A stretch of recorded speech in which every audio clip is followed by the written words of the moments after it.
Hello, you beautiful people. So today I wanted to remind you guys, because I just found out again myself how rough the transition back is. Now, it's not really the stuff or things or food, anything like that. I mean, I guess it could be the food, but the real thing that I have the hardest thing reacclimating to when I get here is the altitude. Now, I'm not that high up. I'm in the Sacred Valley, so I mean, I'm significantly more high up than I was before.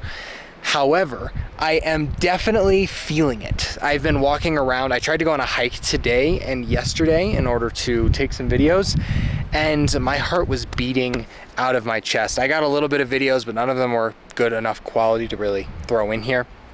So I'm probably gonna take you along a little bit with me. I'm gonna do a little bit of a walk. I gotta be careful so the camera doesn't overheat. I found out it does that too.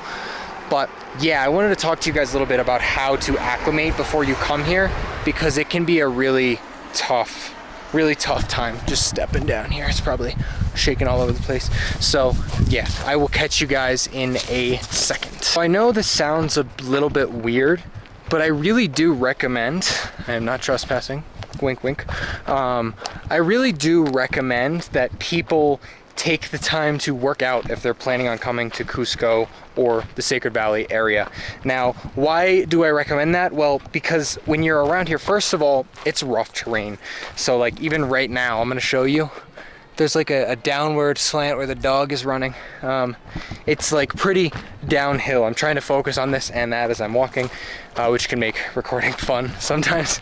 I've fallen a couple times trying to record on my phone, so I'm trying to be more careful with this guy.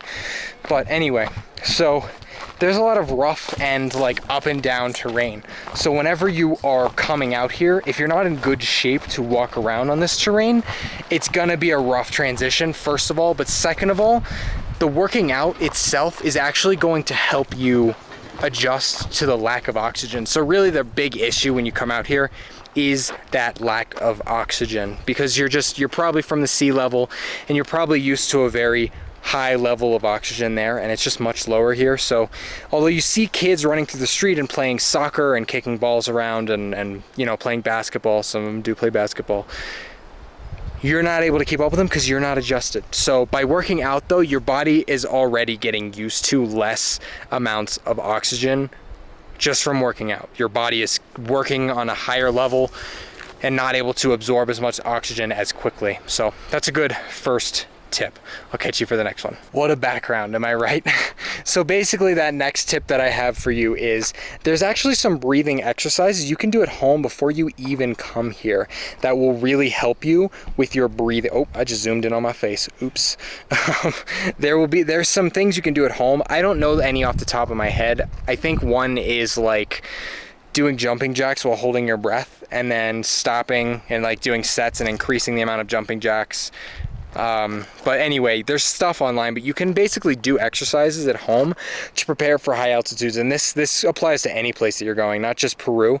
If you are going to like, I don't know, maybe somewhere where you're going hiking, maybe you're going to Mount Everest, there are exercises you can do from the comfort of your own home so that you don't need to rely on prepping for anything. Now here in the Sacred Valley, it's not that bad. It's much worse in Cusco, but it depends on what you're doing. Like there's a hike nearby called the Rainbow Mountain, which I haven't done yet because I just haven't felt like I've been in good enough shape to do it, just from walking around here, because it's a rather intense hike and it does get pretty high.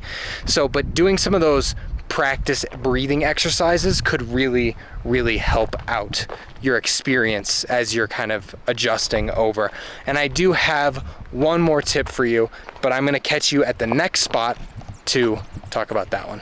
Porquito, papito. I've made it to the last spot. I am definitely a bit winded. So I'm gonna try to climb up on this rock here. Okay, oh yeah. Woo. Woo. That woo was because I almost fell. That was the most feminine woo I think I've ever done. Okay, so I made it. So basically, I've got one more last option for you. If you don't really have the time to work out, or you work out enough and you're still worried about it, or maybe you get to a place with high altitude and you either didn't have time or you did work out and it wasn't enough, your last option to prepare for is you can actually buy oxygen here, and the oxygen helps out a ton. So whenever you're like struggling to breathe or anything, you really don't need that much oxygen. You just need a hit every once in a while in order to, ooh, I thought I lost my, ooh. You just need a hit every once in a while in order to keep yourself stable. I think it says on the bottle, I'm pretty sure, I think it's like 1 spurt every like 4 hours is enough to like return your body back to like normal sea level. I think it has like a graph on the can that says like, if you've been here this long, or if you're from here, if you're from this height, use it this often. But you can in fact buy oxygen here, that way you're not struggling. It comes in like an aerosol can, you breathe it in, and you're good to go.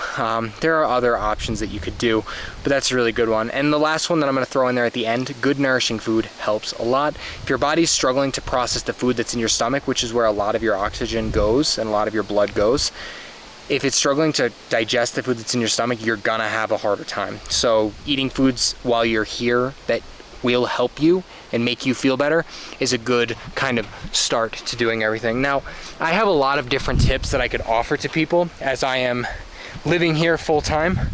Oh God, how am I gonna get down? I will deal with that after the video is done. There's a lot of stuff that I have to offer that I can share. The altitude thing is a really important one that I feel like a lot of people don't really think about, especially if you're going to the Andes Mountains and hiking, because I feel like that's a pretty common thing that people do, especially if you're a hiker. But if you want to see other stuff that I do, right here is a video that YouTube thinks is perfect for you. It's probably got more tips, tricks, and other things about Peru, or just my daily life, because, you know, I was living my life walking around here, standing on rocks and stuff. Otherwise, if you want to stay in touch and you want stuff just to see what's going on, or maybe I do drop a tip in the future that you really want to catch, click this bubble right here. Ooh, maybe a little higher, maybe a little to the left. Click that, and it'll allow us to stay in touch. That way in the future, when I drop something, you can watch it, and all will be copacetic, and I will see you soon. Just in case you guys are wondering, I'm not sure that you are, but this is how I got in here with that rock. So I'm gonna try to go back under this. Yeah, here we go. All right. Yep. Okay.